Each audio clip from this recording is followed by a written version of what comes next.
C'est avec une très grande joie d'entrer dans votre foyer aujourd'hui. Nous sommes arrivés au moment où nous allons écouter ensemble l'enseignement qui porte quel numéro déjà?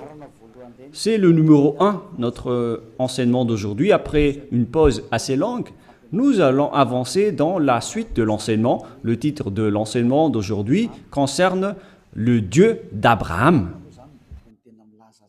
C'est quel livre qui parle de lui? Vraiment?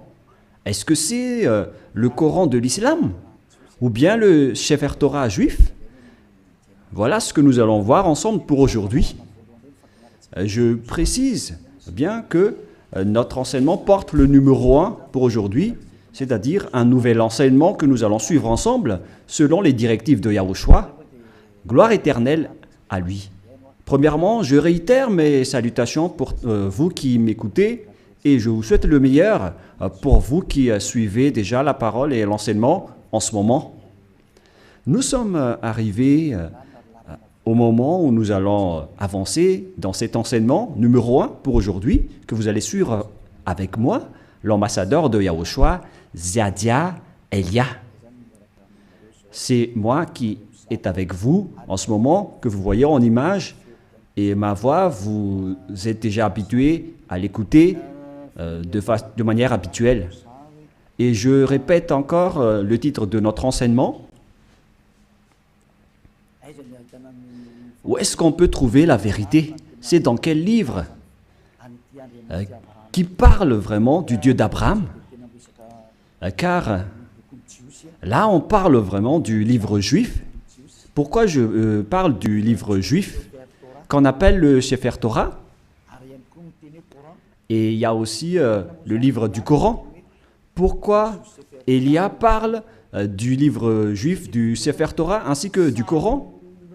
Car chacun parle du Dieu d'Abraham, chacun des deux livres, alors que chacun aussi a sa version et leur langage. Et on parle de versions tout à fait opposées, deux versions diamétralement opposées, qu'on peut dire qui sont vraiment opposées avec aucune liaison. Car par exemple, le nom du Dieu d'Abraham dans le Sefer Torah juif, c'est Yahva. Voilà ce qu'on voit dans le Sefer Torah juif. Et lorsque vous regardez dans le Coran, vous voyez que c'est Allah qui est écrit dedans. Donc, c'est clair que la question doit se poser, lequel des deux est le vrai? Car chacun a sa propre version. Et qui est-ce qu'on doit suivre si on regarde et si on écoute? Mais pour les personnes qui ne se cassent pas la tête avec le salut, ils disent que ça va de soi. Mais si vous cherchez vraiment le chemin vers le salut, vous voyez bien que ce schéma est différent. L'autre est vrai et l'autre est faux. C'est pourquoi la question, quel est le vrai livre en ce moment? Car dès le commencement, je vais vous préciser, et en même temps, je regarde un peu les téléphones, ainsi que les applications, car je vais lire le Coran à travers une application. Et donc, nous allons d'abord voir que ils reconnaissent bien, quoi déjà? Ils reconnaissent bien l'existence de quoi déjà? Du Sefer Torah. Ils reconnaissent bien l'existence du Sefer Torah, le livre du Coran. Le livre du Sefer Torah, c'est le livre juif. Nous allons d'abord lire cette parole, car si l'on veut faire le rapport avec ces deux paroles qui sont différentes,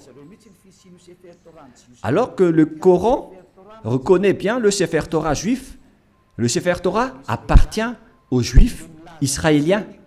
Et le Coran précise bien qu'il reconnaît l'existence du Sefer Torah selon le livre du Coran, Ali Imran 3. Nous allons regarder ensemble Ali Imran 3. Et vous pouvez directement afficher, mais moi en même temps je vais rechercher un peu. Ali Imran 3.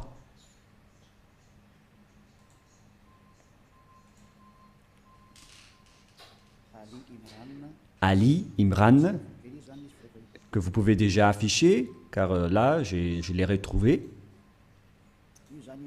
Le voilà. Ali Imran 3. Et nous regardons ensemble vers l'écran. Il y a donc une langue arabe et après, il y a la traduction.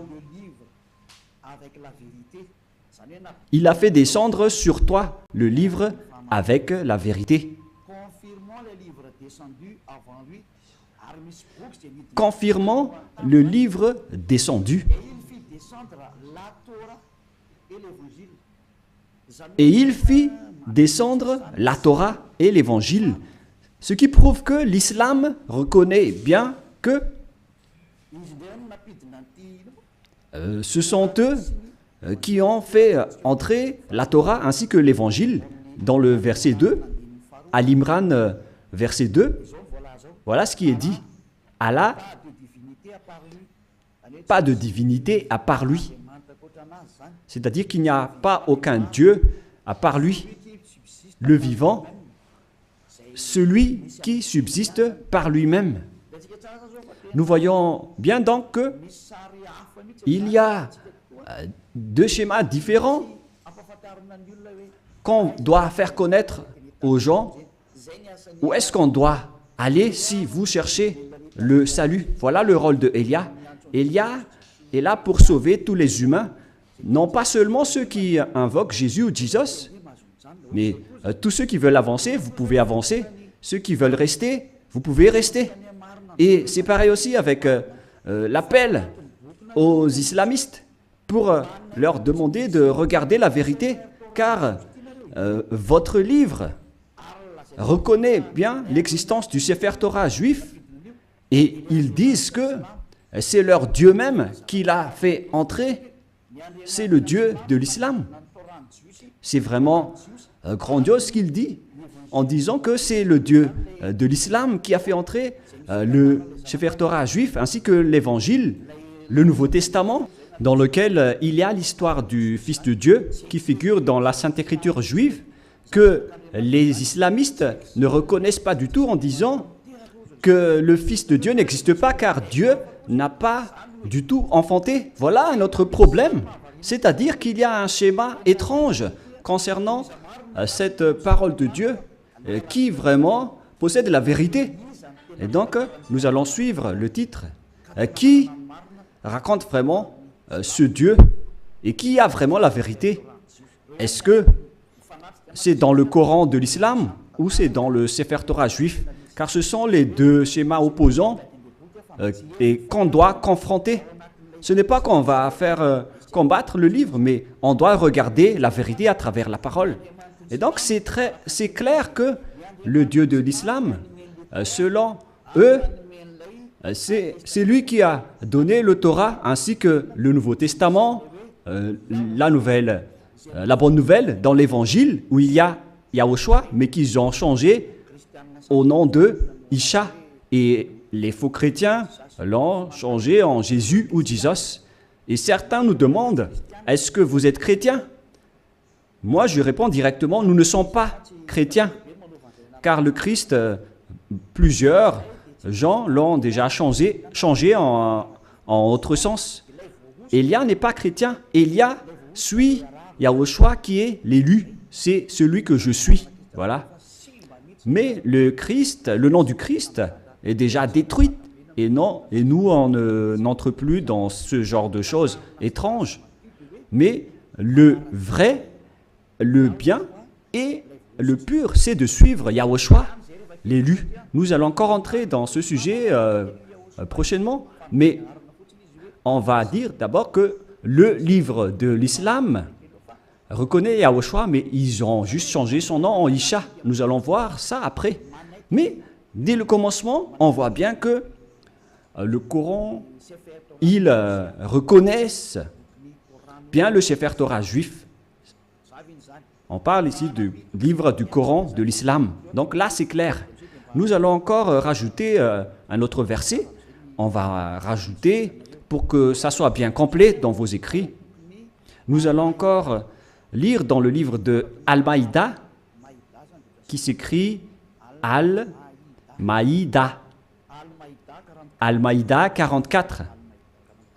Nous allons aussi lire Al-Maïda 44, que je vais encore rechercher un peu.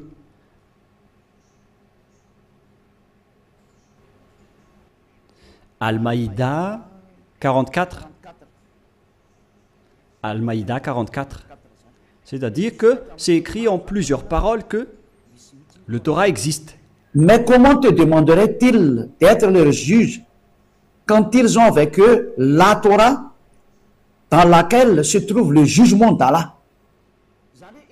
C'est-à-dire, ici la parole précise que c'est dans le Torah qu'il y a le jugement de Allah, c'est-à-dire le Dieu de l'islam.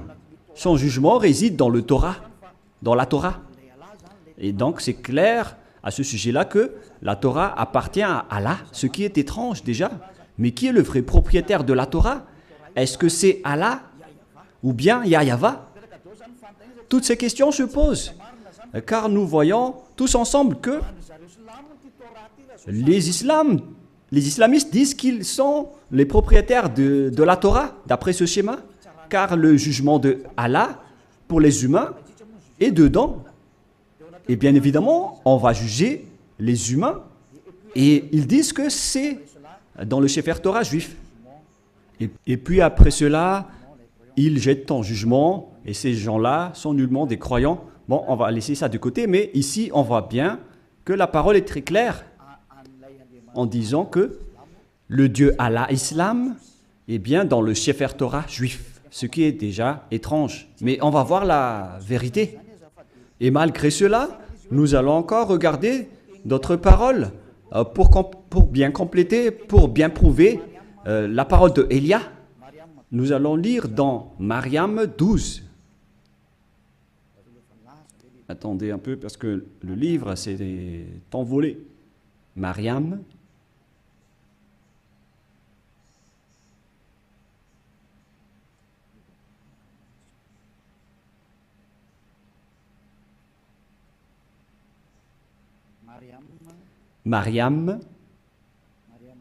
Mariam 12.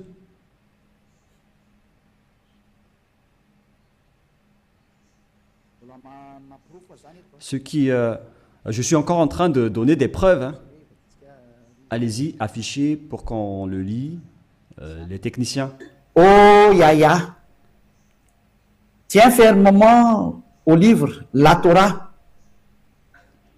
Nous lui donnâmes la sagesse alors qu'il était un enfant.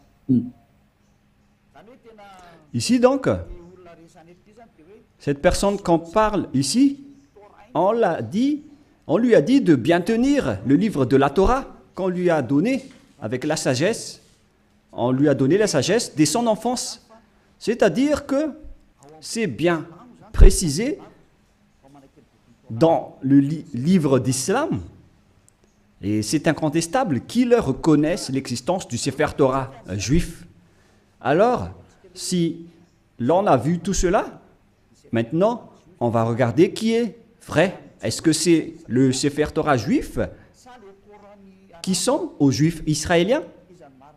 Ou bien est-ce que c'est le Coran des Arabes? Lequel est le vrai?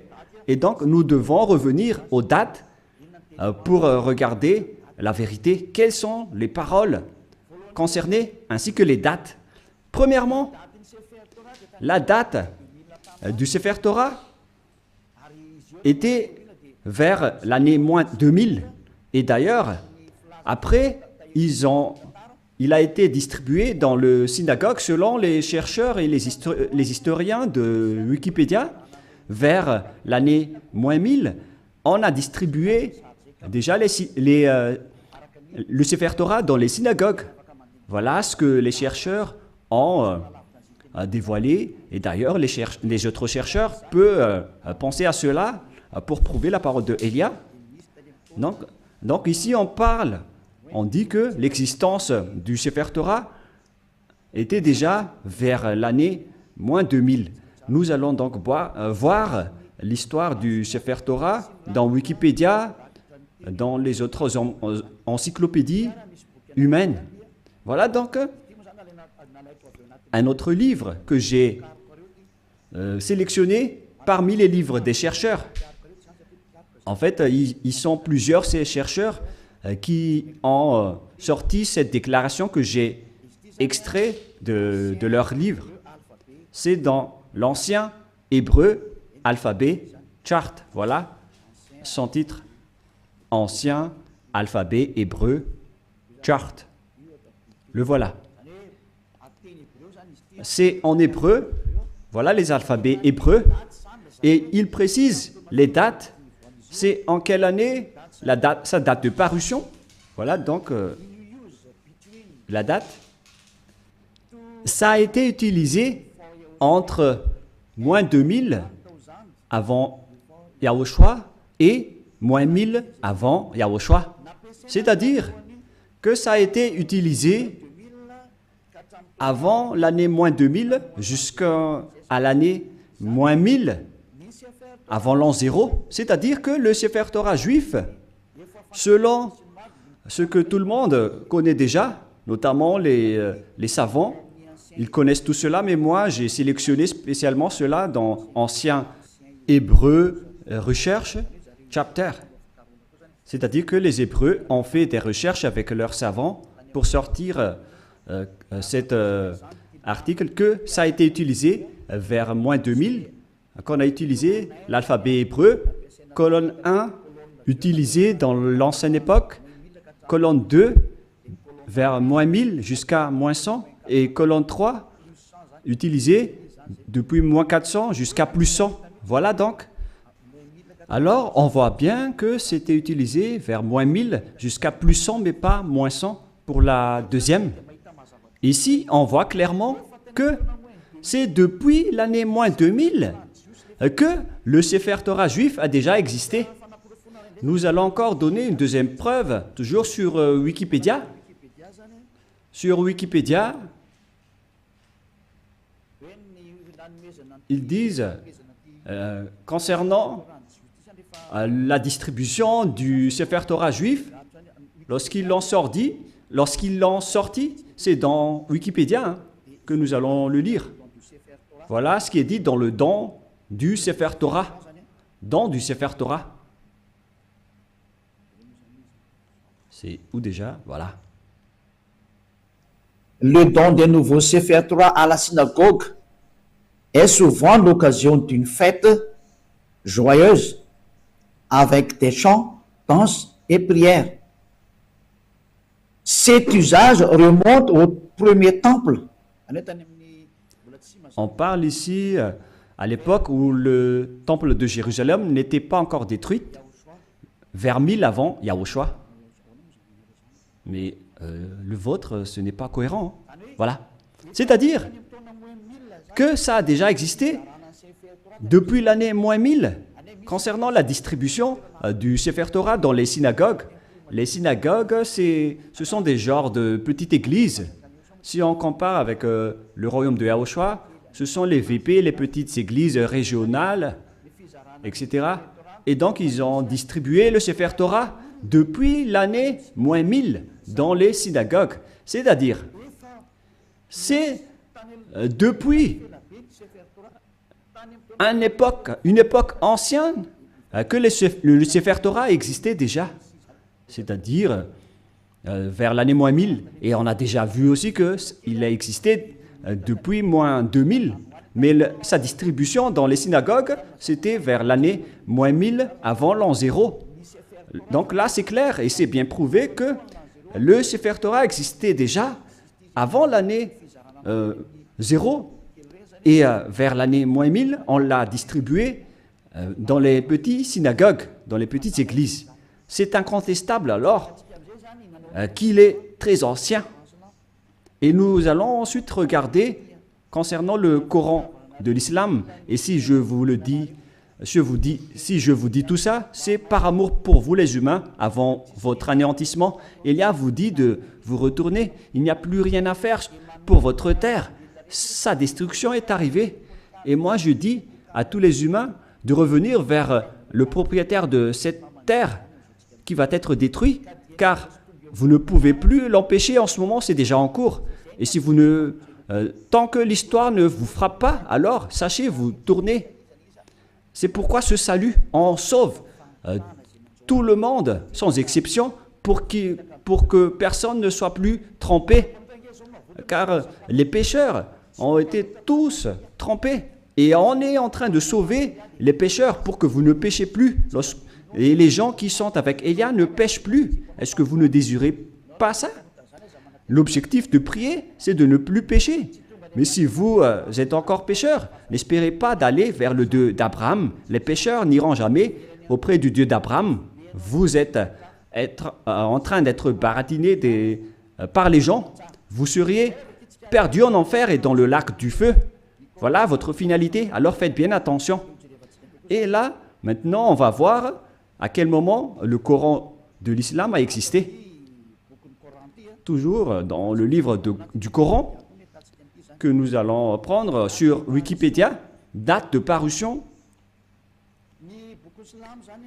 Le livre de l'islam a été proclamé vers l'année plus 612. Plus 610 jusqu'à 632. Proclamé de 612 jusqu'à 632. Et il y avait eu une autre édition après 632, 634, etc. C'est-à-dire qu'il a existé aux alentours de l'année 612 concernant l'existence du Coran de l'islam. Ce n'est pas le Coran juif, mais c'est le Coran de l'islam, c'est-à-dire aux musulmans. Donc, il s'agit d'un livre récent qui est différent du livre juif. C'est vraiment un livre différent. C'est pourquoi le nom de leur Dieu n'est pas pareil que le nom du Dieu juif. Le nom du Dieu juif qui est Yahweh et le nom du Dieu de l'islam c'est Allah. Alors lequel on doit choisir? Car chacun dit qu'il connaît le Torah, la Torah. Et si vous avez vu cette date, bon, donc moi je vais bien le montrer pour démontrer l'originalité de l'histoire du Coran. Et il y a encore plusieurs histoires, mais on va voir un peu en bas les paroles divines, les créations musulmanes, etc. Et ici on voit en bas la date de parution que je vous ai montré tout à l'heure, date de parution proclamée de 610 à 612 jusqu'à 632, c'est-à-dire vers l'année 610. Voilà l'existence du Coran. C'est incontestable, tout le monde le connaît. La question qui se pose, si on veut regarder la vérité sans favoritisme, si on veut voir la vérité sans favoritisme, qu'est-ce qu'on doit suivre? Qui est-ce qu'on doit suivre? Car les deux livres parlent du Dieu d'Abraham et ils reconnaissent tous le Dieu d'Abraham.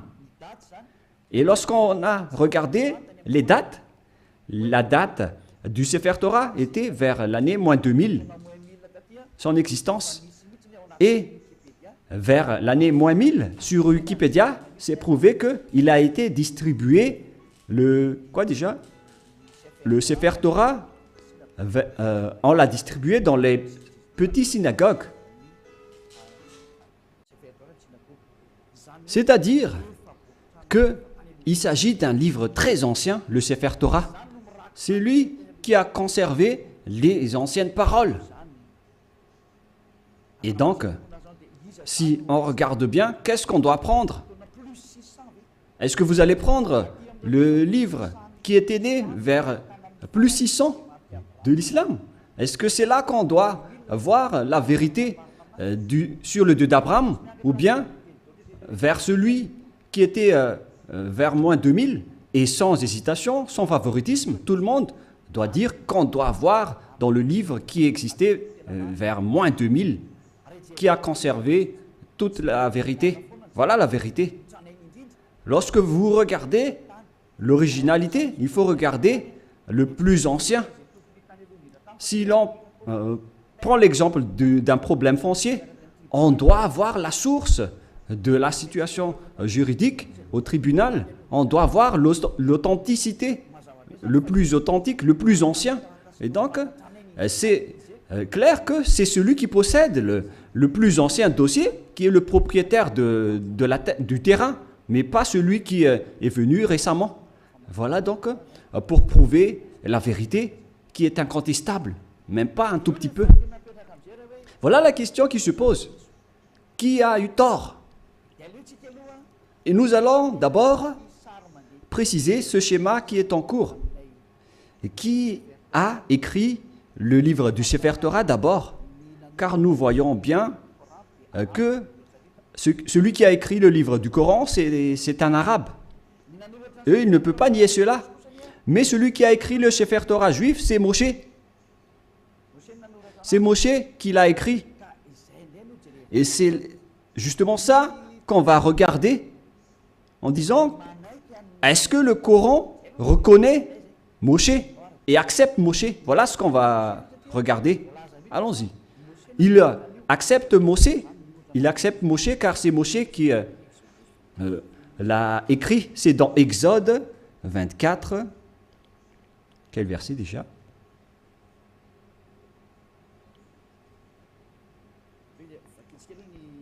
Nous allons d'abord lire sur Wikipédia. Nous allons lire sur Wikipédia concernant le livre de la Genèse pour voir qui l'a écrit.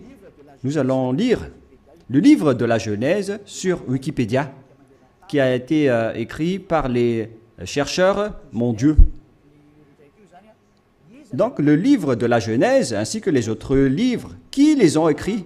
L'Exode, et etc. Le livre de la Genèse. Premier livre de la Bible, du Sefer Torah, car c'était des écrits récents, mais anciennement, son appellation juive, c'est le Sefer Torah. Et ça n'a pas changé ce nom juif, mais ce sont les autres nations qui l'ont changé en Bible. On parle ici du Sefer Bereshit, le commencement, ou la Genèse. L'auteur traditionnel, ils l'ont précisé ici que c'est Moïse qui l'a écrit. Et il y a aussi d'autres auteurs avec d'autres remarques concernant d'autres auteurs anonymes. Mais Moshe a donc regroupé les écrits et qui les a conservés dans un seul livre. La raison, c'est que Moshe a reçu l'ordre de les écrire et Moshe les a écrits. Nous allons lire cette histoire dans le livre du Sefer Torah juif, dans le livre d'Exode, chapitre 24. Moshe a eu la parole qu'il devait écrire les paroles de Yahweh. Exode, chapitre 24, verset 4. Ce qui veut dire que l'histoire du livre de la Genèse, de l'Exode, Lévitique, Nombre et Deutéronome, ce sont tous des livres écrits par le grand-père Moshe. Moshe écrivit toutes les paroles de Yahweh. Puis il se leva du bon matin, il bâtit un autel au pied de la montagne et dressa 12 pierres pour les 12 tribus d'Israël. C'est-à-dire que c'est Moshe qui a écrit le Sefer Torah. C'est bien clair dans le verset 4 qui est bien clair. Moshe écrivit toutes les paroles de Yahweh. Personne ne peut plus contester cela en disant que c'est une autre personne qui l'a écrit. Donc l'ancien Sefer Torah, le plus ancien, c'est Moshe qui a écrit tous ces livres selon ce qui est dit dans le Sefer Torah, dans le livre d'Exode, qui est un livre de Moshe. Et nous allons voir maintenant si les islamistes acceptent Moshe. Et si les islamistes acceptent Moshe, alors on ne peut plus nier la vérité sur le Sefer Torah. Directement, le Sefer Torah est vrai et incontestable. Si vous allez encore contester cela, vous avez tort, car si vous acceptez la vérité sur son auteur, alors que Son nom figure bien dans le Sefer Torah. Il s'appelle Moshe dans le Sefer Torah, mais le Coran de l'islam l'a changé en Mosha. Voilà leur appellation, et tout le monde connaît cela. Et nous allons donc voir s'ils acceptent Moshe dans le Coran de l'islam. Si une fois vous l'acceptez, et nous allons le voir ensemble, alors il faut que vous vous tournez vers la vérité. Voilà la sagesse. Il faut aller vers la vérité. Le rôle de Elia est d'expliquer, de prouver. Si vous ne voulez pas écouter, tant pis pour vous. Mais mon rôle, c'est d'expliquer, de prouver, comme j'ai prouvé aux personnes qui appellent Jésus en disant que vous avez tort. Regardez-vous, vous êtes pécheurs. Et même le livre du Coran précise bien que tous les islamistes sont pécheurs. Et ce qui est pire, c'est qu'ils vont être tous jetés en enfer. Et ils connaissent tous cela. Et ils disent que on va les sélectionner petit à petit de l'enfer après. La question que je vous pose, par quel moyen vous allez quitter l'enfer? Car c'est écrit dans votre livre, ma venue, c'est de sauver les humains sans exception. Voilà le grand amour. C'est sauver tout le monde en tant qu'humain. Comment vous allez échapper à l'enfer? Par quelle solution? Et ne répondez pas bêtement. Il faut donner une vraie solution. Car dans votre livre, il est également écrit que vous n'avez pas le pouvoir de purifier ou de rendre parfaite une personne. C'est écrit dans votre livre. Vous n'avez pas le pouvoir de changer une personne en une personne vraie et parfaite. Alors, comment vous allez échapper à l'enfer? La question qui se pose. Après votre mort, vous irez en enfer et comment vous allez quitter cette zone? C'est vraiment pire. Hein? Je ne sais pas si vous avez déjà entendu cela, mais lorsqu'on discute avec les gens, ils acceptent que c'est vrai. Et lorsqu'on les pose la question, comment vous allez échapper à cela? Et après, ils donnent des réponses bêtes. Si vous êtes en enfer, alors vous êtes méchant, vous êtes puni.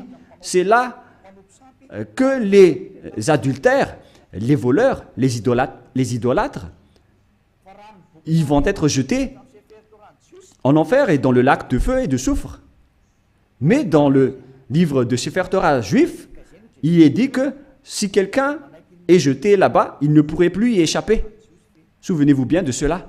Donc, on va voir maintenant que est-ce que le Coran accepte Moshe ou Moïse pour les catholiques romains et les protestants. Pour les protestants, Moshe. Pour le Sefer Torah original, c'est Moshe. Et pour le Coran de l'islam, c'est Mosha, mais c'est le même. Nous allons donc chercher cette parole. Est-ce que le Coran accepte les prophètes? Voilà ce qu'on va lire en premier. Et nous allons bien lire que les islamistes acceptent les prophètes dans le livre d'Al-Baqarah 39. Nous allons devoir préciser un peu la recherche sur Al-Baqarah 39. Veuillez patienter un tout petit peu car je suis en train de rechercher. Al-Baqarah. Quel verset déjà? Quel chapitre? 39, 36, 37, 38, 39.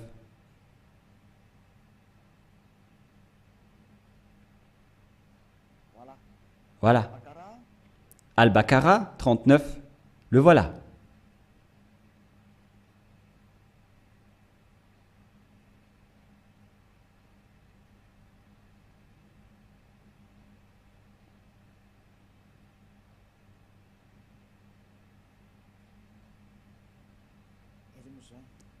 Où il est passé déjà? Voilà. Nous allons lire à partir du verset 38 et 39. Nous dîmes, descendez d'ici, vous tous, toutes les fois que je vous enverrai un guide, c'est-à-dire lorsqu'ils vont envoyer un guide parmi vous pour vous guider, celui qui vont les suivre n'auront pas de crainte ou de terreur, etc. Voilà. Verset 39. Et ceux qui ne croient pas à nos messagers, quiconque ne croit pas à nos messagers, c'est-à-dire leurs prophètes, et traitent de mensonges nos révélations. C'est-à-dire que c'est de la mensonge qu'ils ont transmis aux messagers. Ce sont des gens du feu, ceux qui contredisent nos prophètes, où ils demeureront éternellement. Donc, s'ils n'acceptent pas les prophètes, la parole des prophètes, vous allez être mort en enfer à jamais. C'est-à-dire qu'on doit accepter les paroles des prophètes. Alors, on sait bien tous qu'il n'y a pas de prophète plus ancien que Moshe, notamment en termes de prophète israélien. Et nous allons voir à propos de ce schéma. Voilà, premièrement. Et nous allons encore regarder dans Al-Baqarah 98. Al-Baqarah 98, qu'est-ce qui est dit ici? Nous allons avancer petit à petit. Voilà. Al-Baqarah 98. Al-Baqarah, voilà. 98. Dit, quiconque est ennemi d'Allah, il s'agit de leur Dieu, de ses anges et de ses messagers, jusqu'à ses messagers, de Gabriel et de Michaël. Vous voyez bien qu'il y a le terme Gabriel et Michaël qui se trouve dans le livre de Sefer Torah également. Allah sera son ennemi, c'est-à-dire que Allah sera leur ennemi, car Allah, le Dieu de l'islam, il est l'ennemi des infidèles. C'est-à-dire, on doit accepter les paroles des messagers ou des prophètes, sinon vous serez un ennemi de ce Dieu. C'est clair alors qu'on va voir que est-ce que Moshe est un prophète dans le livre du Coran? Mais si Moshe est un prophète, alors les paroles de Moshe doivent être acceptées par les islamistes, car Moshe est le premier prophète. Et eux, ils reconnaissent le livre de la Torah. Et Moshe se trouve dans la Torah et pas ailleurs. Nous allons également voir une autre parole, toujours dans Al-Baqarah, mais dans le chapitre 253. C'est un peu loin, ce chapitre 253. C'est encore loin.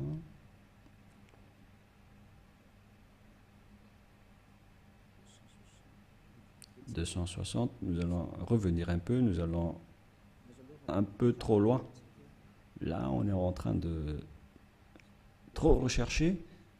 200 et combien? J'ai dit déjà. «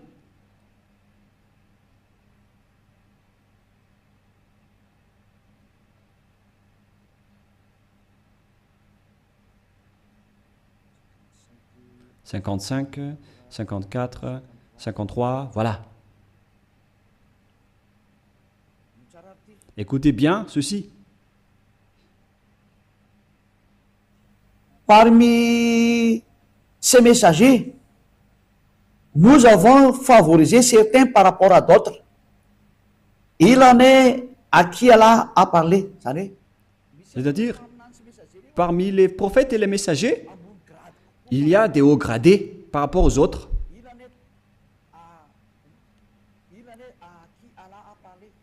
Il en est à qui Allah a parlé. Et il en a élevé d'autres en grade, qui ont été promus en grade. Ils disent Jésus ici, mais à vrai dire, c'est Yahushua. Vous voyez le changement des noms. Et les islamistes parlent de Isha. Donc, Yahushua, fils de Marie ou de Maria. Nous avons la preuve que Yahushua a le Saint-Esprit. C'est dit dans le livre du Coran. Et il est exceptionnel comparé aux autres prophètes. Et si Allah a voulu qui se sont s'entretués, etc. Mais nous allons en rester là.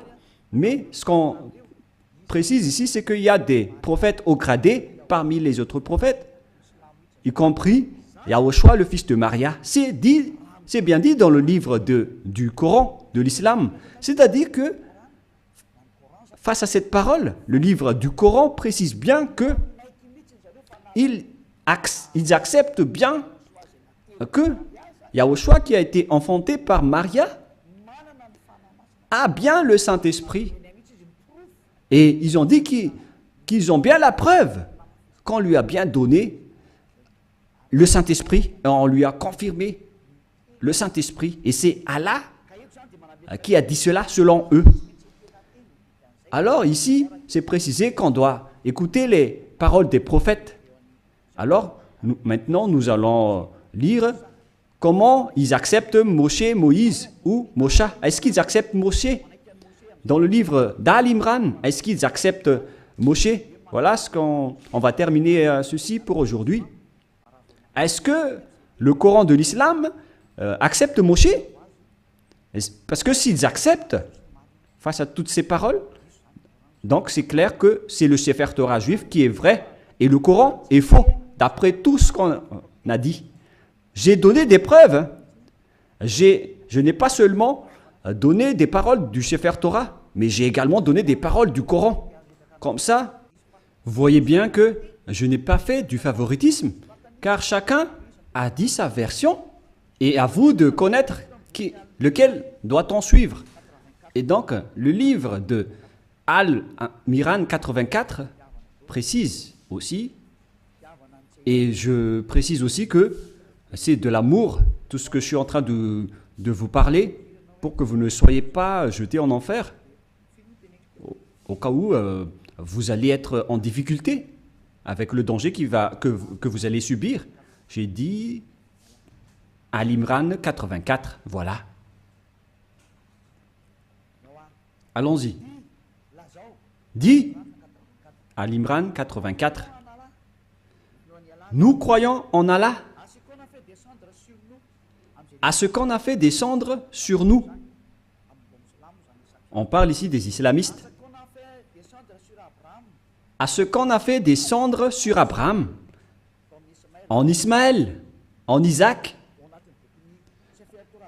Tous ces noms figurent dans le livre du Sefer Torah, en Jacob et sa tribu. On voit bien l'histoire de cette tribu dans le livre du Sefer Torah juif et de ce qui a été porté par Moïse. Moïse, et donc ici c'est le porte-parole et le prophète, et on va dire Yahushua directement. Et ici donc, on précise bien que les islamistes croient à tous les prophètes jusqu'à Jésus, Isha, c'est-à-dire Yahushua, en vrai. Depuis Moshe ou Moïse, ils acceptent tous les prophètes.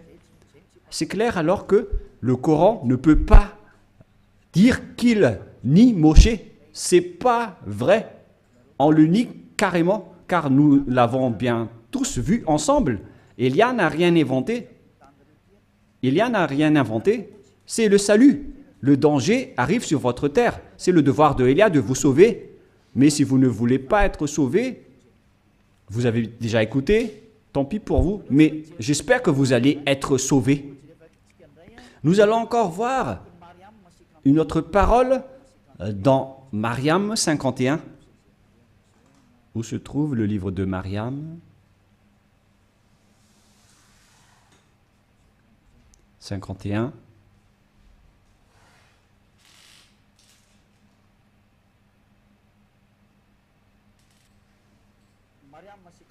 Mariam 51.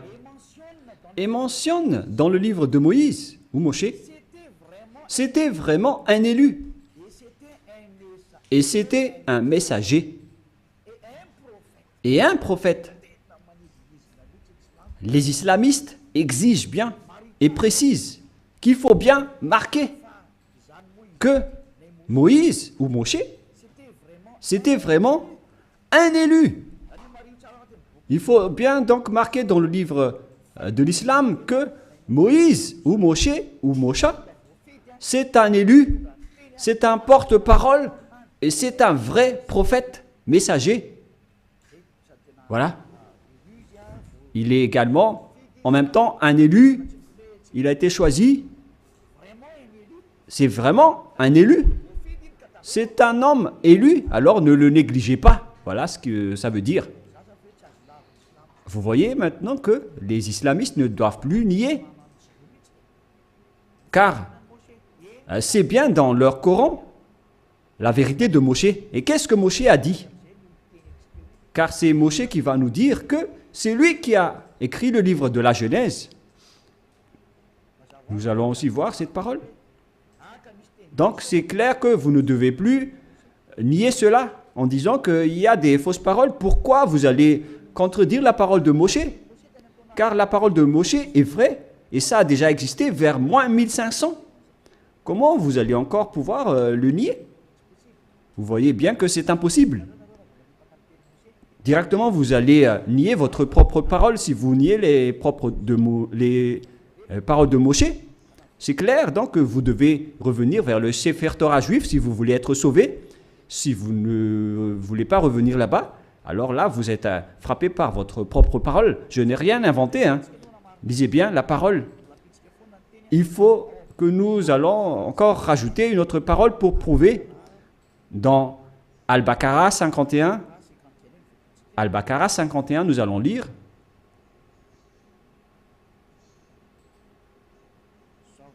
Voilà. Al-Baqarah 51. Et rappelez-vous, lorsque nous donnâmes rendez-vous à Moïse pendant 48 Et rappelez-vous que lorsque nous avons donné rendez-vous à Moshe pendant 40 nuits, lorsqu'il était allé sur la montagne, puis en son absence, vous avez pris le veau. Il se tourne ici vers les Israéliens que, en l'absence de Moshe, vous avez pris le veau pour idole, c'est-à-dire un statut idole, et vous étiez injuste à l'égard de vous-même en adorant autre qu'Allah. Et donc, vous avez adoré un bœuf qui est injuste devant le Dieu de l'islam qu'ils appellent Allah. Vous voyez bien qu'on parle ici d'un sujet juif.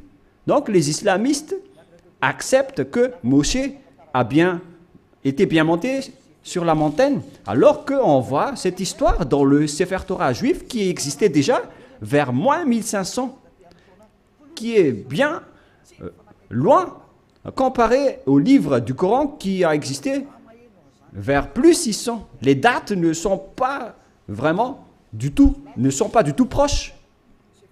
Et si on écoute tout cela, on doit bien penser, est-ce que on doit nier encore le Sefer Torah juif et pour confirmer que les paroles de Moshe sont incontestables? C'est le livre de Coran qui le dit. Je n'ai rien inventé. Nous allons encore regarder une autre dernière parole dans le livre de An-Nisha 163. An-Nisha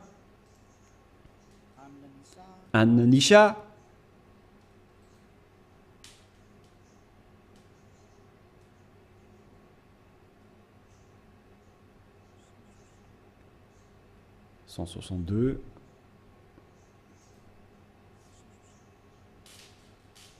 Là, c'est 160 et combien?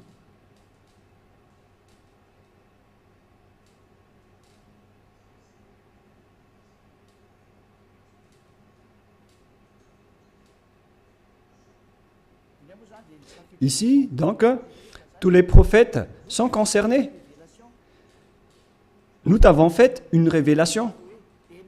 Comme film à Noé, nous t'avons fait une révélation, comme à l'époque de Noé. Noé, on sait tous qu'il existe dans le Sefer Torah juif, à tous les prophètes, nous allons faire une révélation en Abraham, en Ismaël, à Isaac, en Jacob. ainsi à toutes les tribus, jusqu'à Yahushua, Job, Jonah, Aaron, jusqu'à Solomon. Et nous avons donné le Zabour à David. Le Zabour, c'est le livre de psaumes.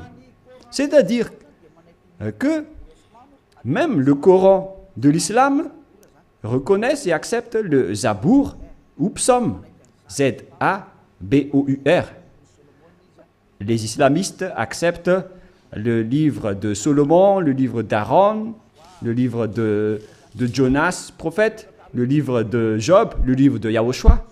Alors que toutes ces histoires, on les voit dans le Sefer Torah juif vers l'année moins 2000, jusqu'à moins 1500. On a vu jusqu'à moins 1000.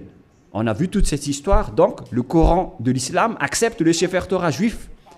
Qu'est-ce qui est dit par le grand prophète dedans? L'élu qui n'est autre que Moshe. Moshe a dit que c'est moi qui ai écrit le livre du Sefer Torah. Et nous allons revenir à ce que je vous ai donné tout à l'heure dans Exode 24, 4.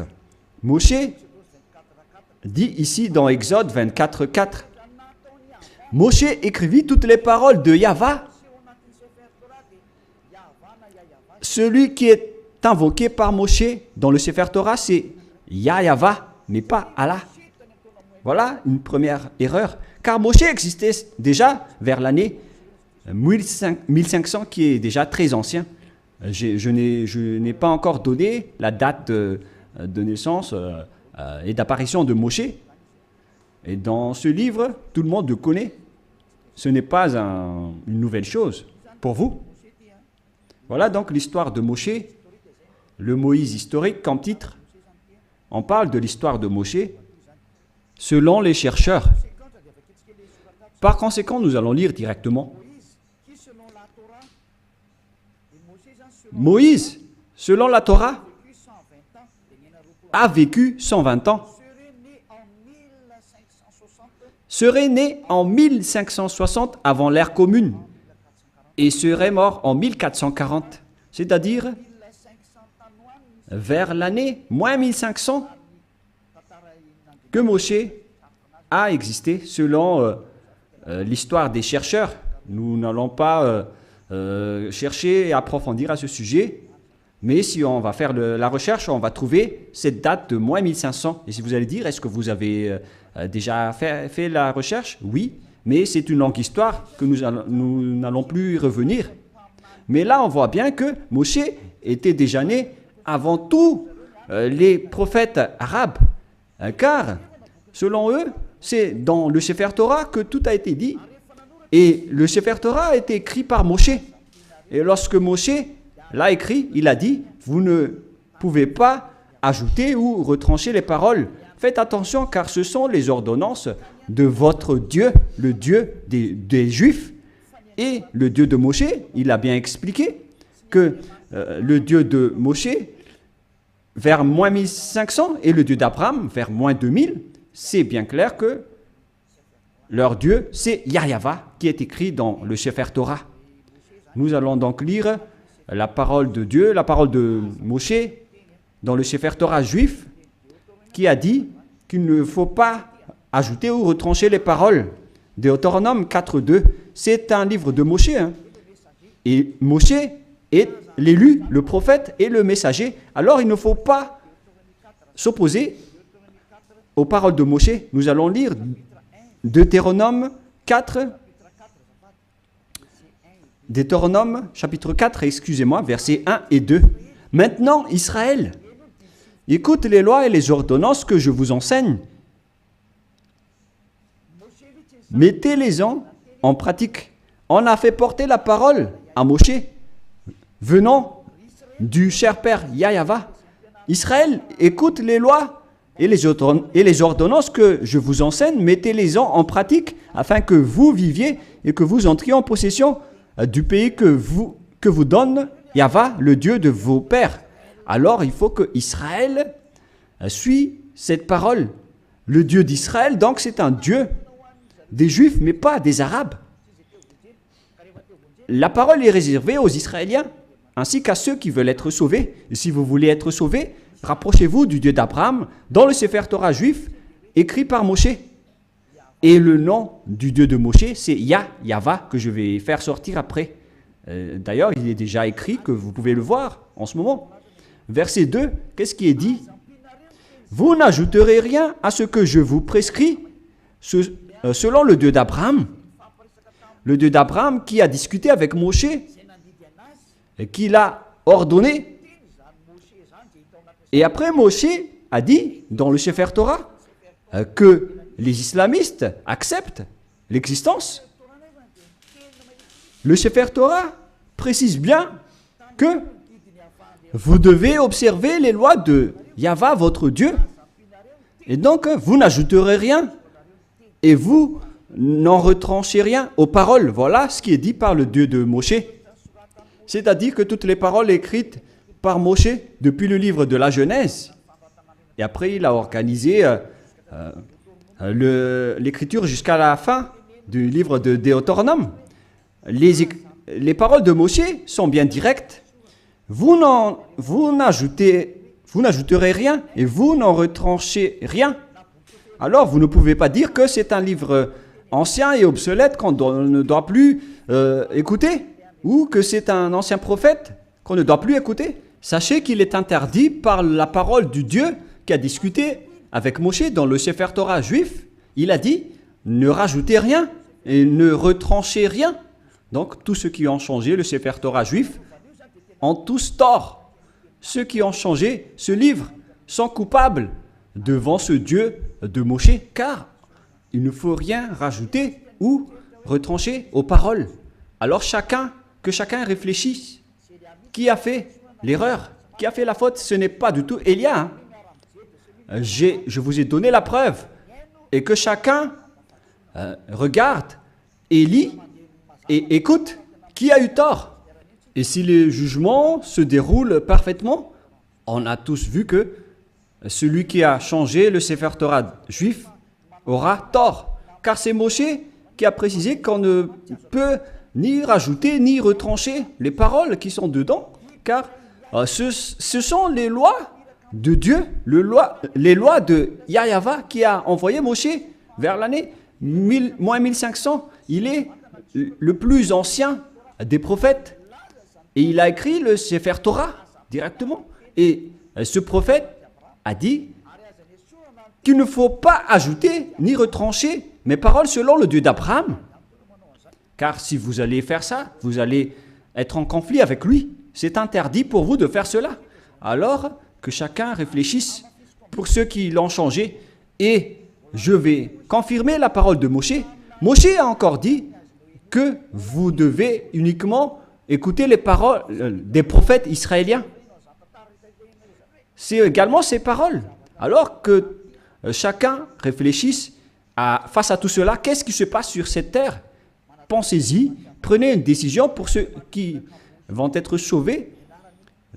Rapprochez-vous du Dieu d'Abraham, celui qui a envoyé Moshe. Son nom c'est Yahva. Alors revenez vers le Sefer Torah juif. Voilà la seule sagesse. Voilà ce que le Dieu de Moshe a dit dans Deutéronome 18, pour terminer. Deutéronome 18, 15. Ô ton Dieu suscitera du milieu de toi, d'entre tes frères, un prophète comme moi. Vous l'écouterez. Et c'est lui qui a dit, à présent les Israéliens, écoutez ma loi et mes ordonnances. Il se tourne vers les Israéliens à ce sujet-là. Tu susciteras du milieu de toi, d'entre tes frères, un prophète comme moi, et vous l'écouterez. Vous ne pouvez pas écouter d'autres prophètes à part les prophètes israéliens. Si vous écoutez d'autres prophètes, alors c'est injuste. Quels que soient les autres prophètes, c'est Moshe qui le nie. Et c'est le Dieu de Moshe qui l'a dit.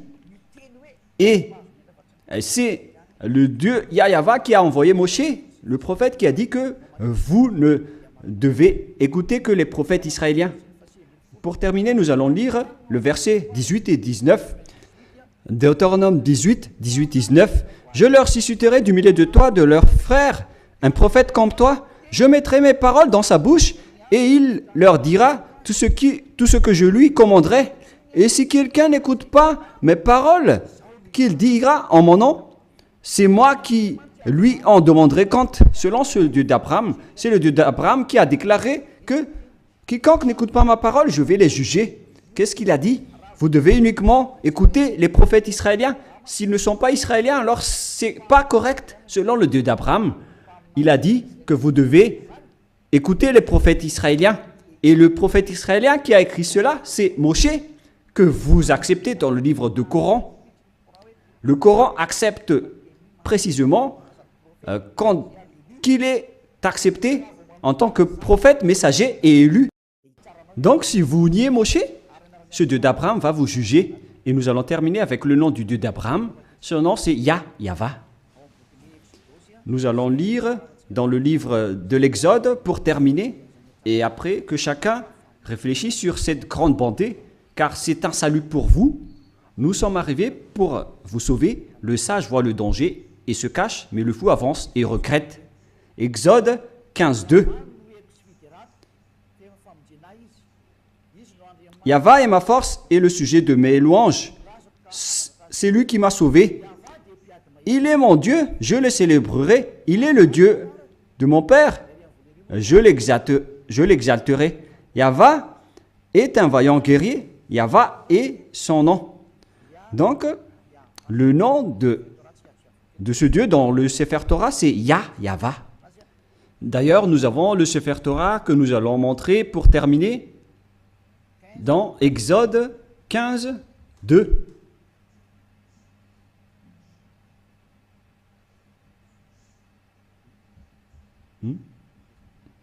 Qu'est-ce qui se passe?